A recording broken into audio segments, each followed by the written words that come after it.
এক নম্বর কথা হচ্ছে আলহামদুলিল্লাহ দল আমাকে বের করে দিয়েছে, বাঁশখালীর জনগণ আমাকে গ্রহণ করেছে। যেখানে যাই সেখানে স্বতঃস্ফূর্ত জনতা আমাকে রিসিভ করতেছে।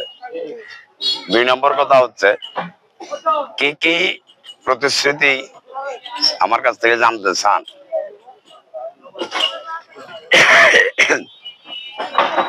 আমার প্রথম কাজ হবে পূর্বে পাহাড়, পশ্চিমে সমুদ্রকে ব্যবহার করে পরিচর্যার মাধ্যমে বাঁশখালীকে একটি মডেল বাঁশখালী বানানো।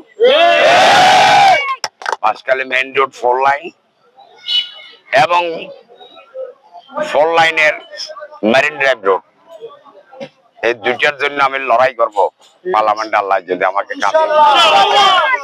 বাঁশখালীর মেইন রোড যেগুলো আছে পাহাড় থেকে সাগর পর্যন্ত প্রত্যেকটা রোড বর্তমানে যে সাইজের আছে তার ডবল করা হবে ইনশাআল্লাহ। এবং এই যে সমগ্র বাঁশখালী, পূর্বে পাহাড়, পশ্চিমে সাগর, সাঙ্গু নদী, জলকদর খাল, এগুলোকে ব্যবহার করে ইকোনমিক জোনের আওতায় আনা হবে বাঁশখালী, যেন নতুন কর্মসংস্থান সৃষ্টি হয়। আর 2টা কাজ আছে, একটা হচ্ছে অ্যাসিল্যান্ড অফিসে, ভূমি অফিসে হয়রানি বন্ধ করা হবে। ভূমি অফিসে যেতে হয় না এমন কোন লোক নাই, ভূমি অফিস মনিটরিং করা হবে, তহসিল অফিস, কানঙ্গ অফিস সবগুলো। সবচেয়ে হচ্ছে আমি কিংবা আমার স্ত্রী, পুত্র, কন্যা আমরা যদি অসুস্থ হই, আমি চট্টগ্রাম শহরে অসুস্থ হলেও প্রথমে বাঁশখালী মেডিকেলে ভর্তি হব।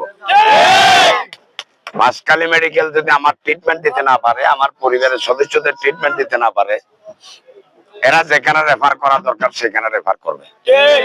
এটার অর্থ হচ্ছে সংসদ সদস্য নিজে যদি সেখানে ভর্তি হয়, সংসদ সদস্যের পরিবার যদি সেখানে ভর্তি হয়, তাহলে কোন টাইমে কে অসুস্থ হয় এখানে আসি ভর্তি হয়, পুরো মেডিকেল সাজিয়ে যাবে ইনশাল্লাহ।